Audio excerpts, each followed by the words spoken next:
ಬೆಂಗಳೂರಿನಲ್ಲಿ ನಾಳೆ ರಾಜ್ಯ ಕಾಂಗ್ರೆಸ್ ಸರ್ಕಾರದ ಸಾಧನಾ ಸಮಾವೇಶ ನಡೆಯಲಿದೆ. ಈ ಸಮಾವೇಶದಲ್ಲಿ 1.52 ಲಕ್ಷ ಫಲಾನುಭವಿಗಳಿಗೆ ಸರ್ಕಾರದ ವತಿಯಿಂದ ಹಕ್ಕುಪತ್ರವನ್ನು ವಿತರಣೆ ಮಾಡಲಿದ್ದೇವೆ ಎಂದು ಗೃಹ ಸಚಿವ ಡಾಕ್ಟರ್ ಜಿ ಪರಮೇಶ್ವರ್ ಹೇಳಿದರು.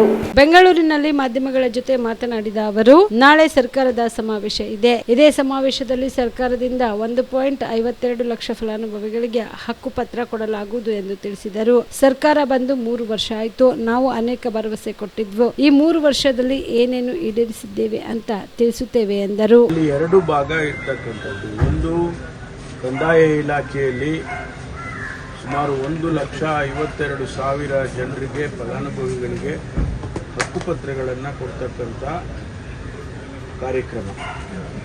ಅದು ಕಂದಾಯ ಗ್ರಾಮಗಳನ್ನಾಗಿ ಮಾಡಿರ್ತಕ್ಕಂಥದ್ದು, ಈ ಪೌತಿ ಕಾರ್ಯ ಮಾಡಿರ್ತಕ್ಕಂಥದ್ದು.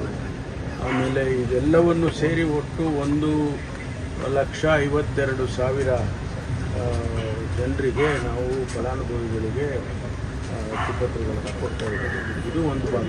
ಎರಡನೇದು, ನಮ್ಮ ಸರ್ಕಾರ ಅಧಿಕಾರಕ್ಕೆ ಬಂದು 3 ವರ್ಷ ಆಗಿದೆ. ನಾವು ಜನತೆಗೆ, ರಾಜ್ಯದ ಜನತೆಗೆ ನಮ್ಮ ಪ್ರಣಾಳಿಕೆಯ ಮೂಲಕ ಅನೇಕ ಭರವಸೆಗಳನ್ನು ಕೊಟ್ಟಿದ್ದೀವಿ. ಅದೆಲ್ಲವನ್ನು ಈಡೇರಿಸ್ತೀವಿ 5 ವರ್ಷದಲ್ಲಿ ಅಂತ ಕೂಡ ನಾವು ಹೇಳ್ಕೊಂಡಿದ್ದೇವೆ.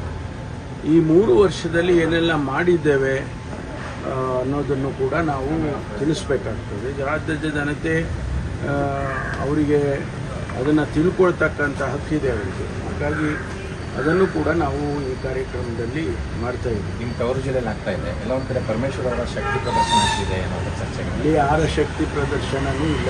ಸರ್ಕಾರದ ಕಾರ್ಯಕ್ರಮಗಳನ್ನು ನಾವು ಅನುಷ್ಠಾನ ಮಾಡಿದ್ದೀವಿ ಅಂತ ಹೇಳೋದು ಬಿಟ್ಟರೆ, ನನಗೆ ವೈಯಕ್ತಿಕವಾಗಲಿ ಅಥವಾ ಬೇರೆಯವರಿಗಾಗಲಿ ಅದು ಆ ರೀತಿ ನಾವು ನೋಡೋದಿಲ್ಲ. ಶಕ್ತಿ ಪ್ರದರ್ಶನದ ದೃಷ್ಟಿಯಲ್ಲಿ ನಾವು ನೋಡಲ್ಲ. ನಮಗೆ ಜನಗಳಿಗೆ ಕೊಟ್ಟಿರ್ತಕ್ಕಂಥ ಮಾತನ್ನು ಉಳಿಸ್ಕೊಂಡಿದ್ದೇವೆ, ನುಡಿದಂತೆ ನಡೆದಿದ್ದೇವೆ ಅಂತ ಹೇಳಿ ಹೇಳಬೇಕಾಗುತ್ತೆ. ಅದನ್ನು ಹೇಳೋದಕ್ಕೂ ಹೊರಟಿದ್ದೇವೆ. ಹೈಕಮಾಂಡ್ನಾಗ ಯಾರು ಬರ್ತಾರೆ ಸರ್? ಯಾರಿಗಿಲ್ಲ. ಇಲ್ಲ, ನಾವು ಇದು ಸರ್ಕಾರಿ ಕಾರ್ಯಕ್ರಮದ ಹೊರತು ಇದೇನು ಪಕ್ಷದ ಕಾರ್ಯಕ್ರಮ ಅಲ್ಲ. ಯಾರು ಕೂಡ ಹೈಕಮಾಂಡಿಂದ ನಾವು ಕರೆದಿಲ್ಲ. Because it is a government programme. ಮಾರನೇ ದಿನನೇ ಸಾರಿಗೆ ನೌಕರರ ಮುಷ್ಕರ ಇದೆ ಸರ್. ಒಂದು ರೀತಿ ಸರ್ಕಾರಕ್ಕೆ ಮಾರನೇ ದಿನ ಮುಷ್ಕರ. ಅವರದ್ದು ಸಮಸ್ಯೆ ಬಗ್ಗೆ ಅವರು ಸರ್ಕಾರದ ಗಮನ ಸೆಳೆಯೋದಕ್ಕೆ ಪ್ರಯತ್ನ ಮಾಡಿದ್ದಾರೆ. ಈಗಾಗಲೇ ಮುಖ್ಯಮಂತ್ರಿಗಳು ಕೂಡ, ಸಾರಿಗೆ ಸಚಿವರು ಕೂಡ ಅವ್ರ ಜೊತೆ ಮಾತನಾಡಿದ್ದಾರೆ. ಮೊನ್ನೆ ದಿವಸ ನಾನು ಕೂಡ ಅವ್ರ ಜೊತೆ ಮಾತಾಡಿದೆ. ಅವರಿಗೆ 20ರ ನಂತರ ನೀವು ಮುಖ್ಯಮಂತ್ರಿಗಳ ಜೊತೆಯಲ್ಲಿ ಅವಕಾಶ ಕೊಡ್ತೇವೆ, ಆದರೆ ಇದೆಲ್ಲ ಮಾಡೋದಕ್ಕೆ ಹೋಗಬೇಡಿ, ನಿಮ್ಮ ಪರವಾಗಿ ನಾವು ಇದ್ದೇವೆ ಅಂಥೇಳಿ ಹೇಳಿದ್ದೇವೆ. ಈಗ ಅವರು ಕಪ್ಪು ಬಾವುಟ ಪ್ರದರ್ಶನ ಮಾಡ್ತೇವೆ ಅಂತ ಹೇಳಿದರು, ಅದನ್ನು ಕೈ ಬಿಡ್ತೇವೆ ಅಂತ ಹೇಳಿದ್ದಾರೆ. ಮತ್ತು 20ರ ನಂತರ ಅವ್ರ ಜೊತೆ ನಾವು ಚರ್ಚೆ ಮಾಡ್ಬೋದು.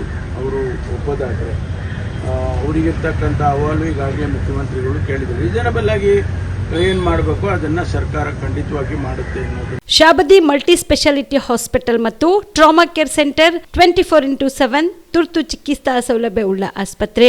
ಕಲಬುರಗಿ ಜಿಲ್ಲೆಯ ಖ್ಯಾತ ಹಿರಿಯ ಅನುಭವಿ ವೈದ್ಯರ ನೇತೃತ್ವದಲ್ಲಿ orthopaedic, ENT, neuro surgery, general surgery, general medicine, urology, gastro surgery, paediatric, obstetrics, gynaecology, cardiology, neurology, arthroplasty, arthroscopy, spine surgeries ಸೇರಿದಂತೆ OPD, IPD, ICU, NICU, ultrasound, 2D echo, laboratory, major OT ಸೌಲಭ್ಯದೊಂದಿಗೆ ಎಲ್ಲ ರೋಗಕ್ಕೂ ಒಂದೇ ಸೂರಿನಡಿ ರಿಯಾಯಿತಿ ದರದಲ್ಲಿ ಶಾಬದಿ ಮಲ್ಟಿ ಸ್ಪೆಷಾಲಿಟಿ ಹಾಸ್ಪಿಟಲ್ ಮತ್ತು trauma care centre 24x7 emergency ಚಿಕಿತ್ಸೆ ನೀಡಲಾಗುವುದು. ಹೆಚ್ಚಿನ ಮಾಹಿತಿಗಾಗಿ ಸಂಪರ್ಕಿಸಿ ಶಾಬದಿ ಮಲ್ಟಿ ಸ್ಪೆಷಾಲಿಟಿ ಹಾಸ್ಪಿಟಲ್ ಮತ್ತು trauma care centre, STBT bus stand, Dargah road, ಸಂತ್ರಸ್ವಾಡಿ, Kalaburagi. Mobile number 9060442345.